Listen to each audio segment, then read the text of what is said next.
Because abusive relationships, toxic relationships, wherever they're from, take that away from you. They erode at it, they wear it down. They like...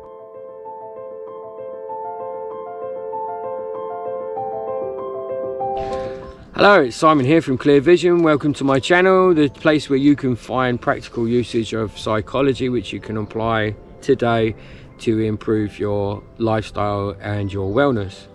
Today I'd like to talk about something which is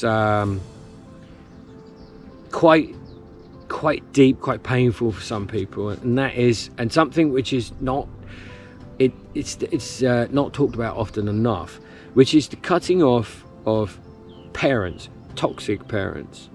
And I'm talking about as a grown adult choosing to then cut off a toxic parent. So first of all, an individual has to decide what toxic means. It is a term that's thrown around a lot, and it can be thrown around quite blasé in terms of someone does something you don't like, you're a little bit irked by it, you go, they're just toxic. Toxic for me, and I think for many people, is the continuation of a behavior which is detrimental to someone else. So for instance, someone has a behavior, it's detrimental to me, it makes me feel certain ways, and yes, I know I have a choice in how I respond and how I feel, but let's say that they are verbally abusive and humiliating, and you know, you try to stop it, you try to talk about it, you try to find out what's going on, but they continue to do this. That would be what I would class as toxicity. They're not going to stop, they're not going to change, certainly not in your time frame. So define what is toxic for you. The thing that comes with the cutting off with toxic parents is there is this kind of common consensus that because they're your parent, that you should put up with the abuse. And it's one of those relationships where it's like, oh, you only get one mother, you only get one father, and whilst that in and of itself is true, that doesn't then mean you have to put up with abuse. Now, abuse comes in many forms. We have physical abuse, emotional abuse, verbal abuse, and we have sexual abuse. I'm not really going to cover all of these at this time. Sexual abuse is something that's very, very complex, and is not always easy to just suddenly break out of because of conditioning or your own personal safety, things like that. So I'm going to leave that one alone. Physical abuse can also bring the same problems, but we're going to just look at a toxic relationship, toxic behaviors in a relationship with a parent. And it is one of those relationships where people are like, wow, as I've said, you know, people are, well, that's your mum, or that's your father, and it's like, yeah, okay, that doesn't mean I have to accept what they do. So let's assume and imagine that you have tried to reconcile situations, you have tried to express to them what they do, you have tried to talk to them about your position and where you're coming from, and they just don't want to know. One of the hardest things to do is to then cut them off, to ostracize them from your life, to become estranged. To leave a parent is possibly is up there on a list of, you know, one of the top 10 unnatural things to do physically and psychologically. It kind of goes against the grain of nature, which is why a lot of people struggle with it, and which is also, we tend to stay in a toxic relationship, especially with a parent, because we are looking for the moment where we get some love, we get some respect, we get some admiration, we get something which is what we are looking for as a child of that parent, as an adult grown-up child of that parent. Some acknowledgement, validation. And the other more sinister side of toxicity is that sometimes those things come, And now you've got a scenario where you get kind of drippings of, occasionally you get a bit of validation, occasionally you get a bit of acknowledgement, the rest of the time you just get abuse. And so this is kind of a classical abuse kind of scenario. You start looking for the next moment where it's good, looking for the next moment where it's good, trying to work hard towards the next moment where it's good, waiting, trying to catalyze the next moment of goodness where you can receive that love, validation and acknowledgement. After a while, after many years, people can become worn down, tired from it, exhausted from it, broken from it, and many choose to, and don't realize or don't have the strength to break away. Some do. Some adult children will break away from a toxic parent or toxic parents. And again, some of these abuses can be quite subtle, and a lot of them are along the lines of what we're familiar with. So it's like, it starts off in childhood. You know, it's that kind of look at what I've done for you, or I've hurt myself to stop so that I don't hurt you.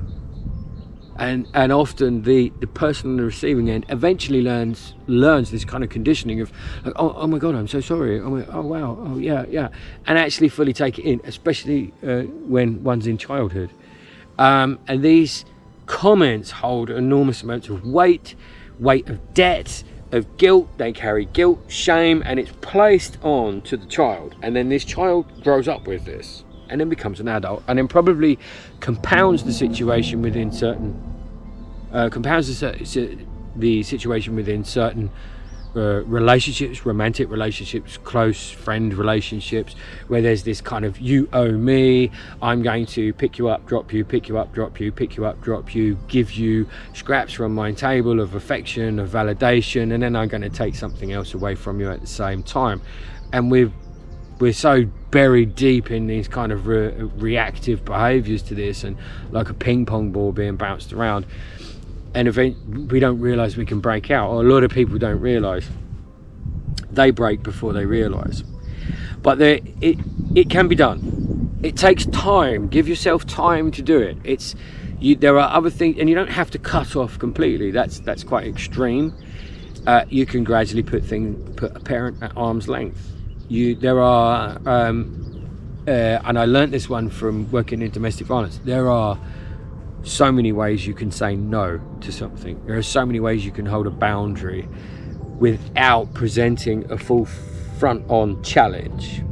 And it's a good idea to learn these things, to learn this phrasing, to learn some of these sentences, to learn to be able to say no, to learn to be able to put the distance in, and then also accept the feelings that come after that. And if you start to feel guilt and shame and sadness after it, allow those feelings to flow over you. Eventually, with time and more practice, you will find those will ease off, especially if you maybe go and seek therapy, a good therapist. You begin working on strengthening yourself, because that's very important when breaking out of or breaking away from abusive relationships. Really have to make a conscious effort to work on yourself, and if you can't do that by yourself, find a professional who can help you do it, to begin to strengthen you, your robustness, your resilience, who you are as a person, your self-worth, your self-esteem, someone who can actually begin to build that up again with you. Because abusive relationships, toxic relationships, wherever they're from, take that away from you. They erode at it, they wear it down. They're like the sea on a rock. They're like sandpaper on wood. They will just keep wearing you down. So there is a healing period which will begin. There is a building of self-worth and self-esteem which will begin, and there will be challenges along the way where you have to put in boundaries again. And it's extremely tempting to let the abuser back in, and I'm talking about the parent, and as always in this case, for this video, to let them back in, because it's a parent. The bond is so strong, or can be so strong, or should be so strong. And sometimes the sad reality is it's not. It's abusive, and they want you the same reason any other abuser wants a victim. They want you to feel bad, to be beneath them, to make themselves feel better. And abuse from a parent can come in all sorts of ways. It can seem, oh wow, it can be the as Jordan Peterson's talked about, the all-devouring mother or father, the swaddling, the not allowing someone to grow, not allowing your child to grow. That can be quite abusive. There can be the humiliating, judgmental, shaming parent, which constantly does it. Nothing you do is good enough. Why don't you measure up to your siblings? Why don't you measure up to this? Why don't you measure up to that? There's the parent who feels you owe them something. So every and Melanie Klein talked about this, every gift of love comes with a huge debt. Look at what I did for you. Look at what I sacrificed for you. I'm your parent. I did this. I. It's all quite abusive, toxic and negative, and there is no shame.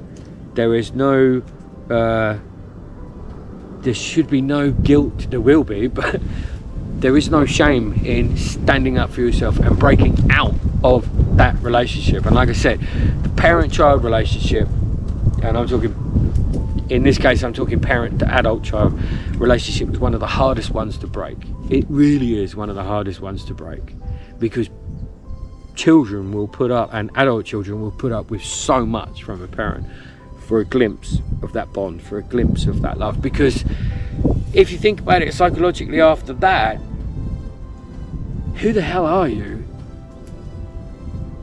if your parent is abusive to you, or doesn't love you, or you're not worthy enough of your parents' love? What is the unconscious message being given? And that's what you have to protect yourself against, because that is someone else's low self-worth being projected onto you, and you are taking it on, and it's highly damaging and highly abusive. So my own mother, father doesn't love me, doesn't feel I'm worthy, doesn't think this is this kind of like unconscious message because of their behaviors.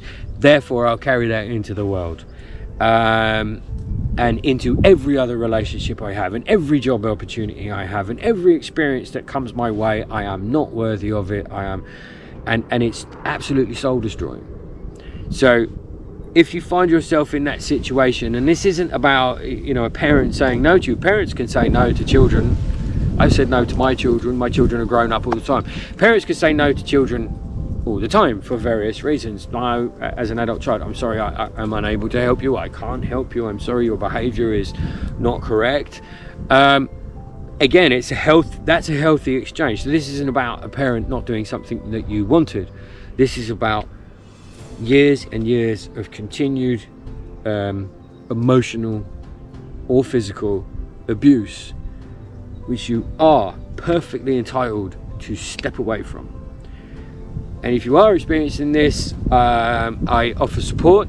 If you want to contact me, you can. There are various contact details on my website or on this channel. Other than that, I hope you liked what you were listening to. Please like and subscribe, and leave any comments below, and I'll see you the next time. Until then, take care of yourselves.